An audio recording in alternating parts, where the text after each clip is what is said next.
holds. Matt DiBenedetto got basically given the pink slip after announcing that he was leaving the 25 Truck Series team. Matt, given an early exit. That was news that just come out today. You guys got any thoughts on or anything with that?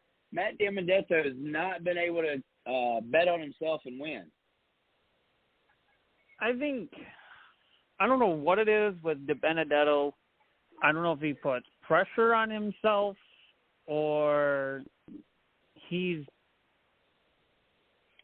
don't know. I feel like there's something there that's preventing him from being an easy top contender for not only race wins, but also like top 5s and top 10s.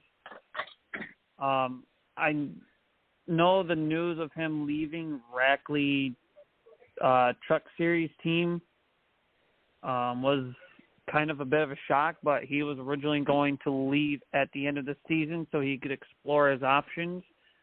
And the team basically said, well, we're done with you since you're pretty much done with us. Have fun with your endeavors. Right. And, more free time now to explore those options.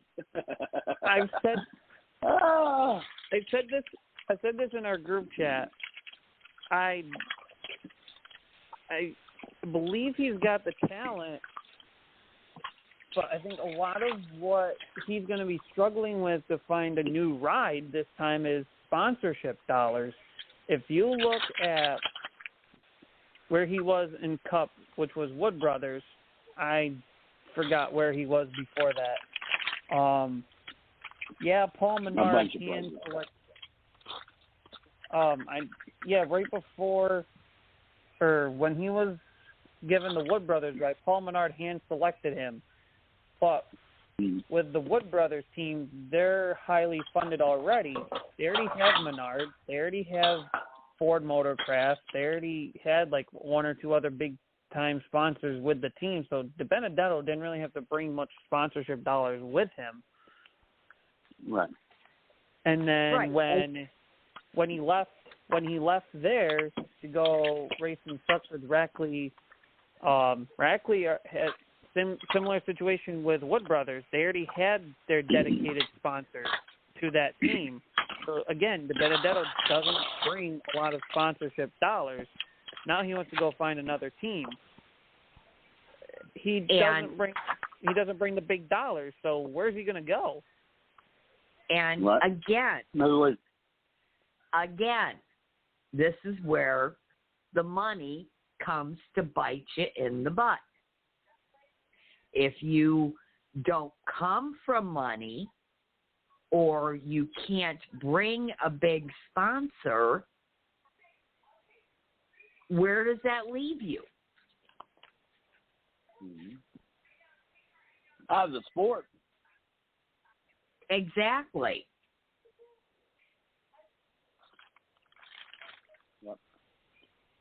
And all this talk about making the cars more equal and, trying to cut down on costs for the teams. Yet here again, what are we doing but perpetuating the drivers that have money or the drivers that can, corral those big sponsors? And you see this all through the ranks. And you guys know this from your local track experience. If you don't have the money, one way or the other, you don't race. It doesn't matter how talented you are or how untalented you are. If you don't have the money, you can't race. Exactly. And Matty D is a decent driver. He's had success. So why can't he get the sponsorship? He obviously doesn't come from money. Otherwise, he'd he'd be in an okay situation. So what is it about him that he can't attract and find at least one good sponsor to stick with him? So maybe that's his issue. Maybe he needs to look more at how he can pursue a sponsorship deal with one company. Because once you get one company, you can start to add more at smaller levels maybe, but you can get there. I'm sorry, I'm looking at this from a PR perspective. Well, no. Well, Trevor Bain's a perfect example. Right? Right. Trevor Bain, when the money ran out, he ran out of a ride. Trevor's still a talented race car driver. He's proved that on his few races that he's raced with Joe Gibbs Racing. Right. I think if Matt DiBenedetto plays his cards right, I think he may need to look into an organization such as KHI to help him out. I don't want to put him in a situation of you need to go put yourself in a SS Greenlight Xfinity car or try swinging for the fences and get into SHR. I think if he goes the KHI route, he might have some sort of benefit out of this that might help him a little bit more. I mean, looking at the Truck Series this year, DiBenedetto, he was eliminated after the first round of the Truck Series playoffs. But in 20 starts, despite no wins and the lackluster of top fives because he only has 2, he has 12 top 10s.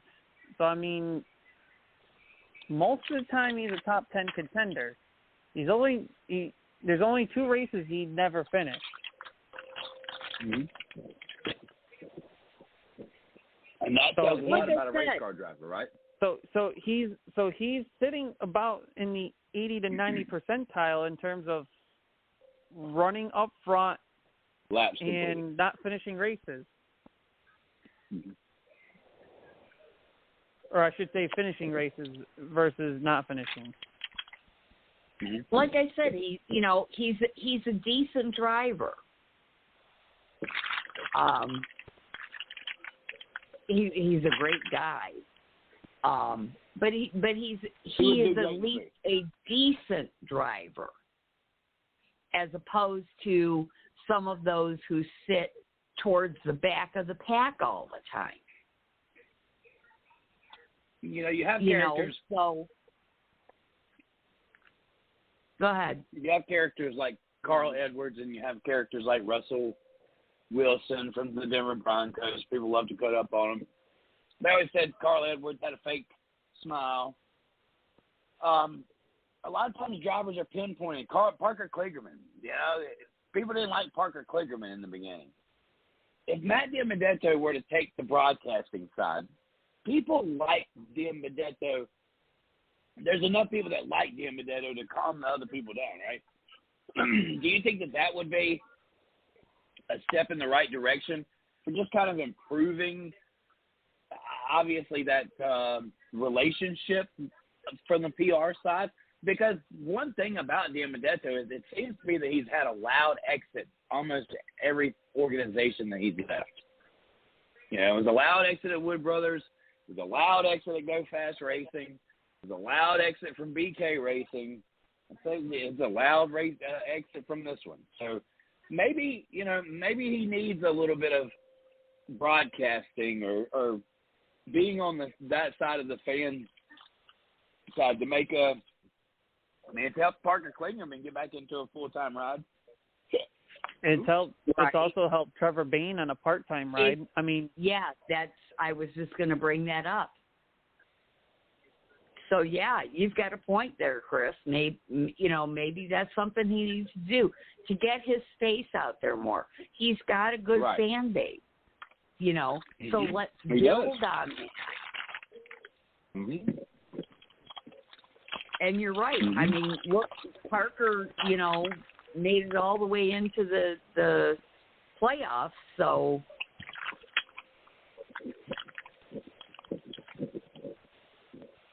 I think Parker Kligerman was. People kind of thought of Parker as like A.J. Allmendinger without the perfect hair. Kind of a rich kid. Well, that didn't really belong in NASCAR at the time. Well, the thing with Parker Kligerman, too, you have to sit here and think. And I think this is where we can see a little bit of a difference between Kligerman and Trevor Bayne.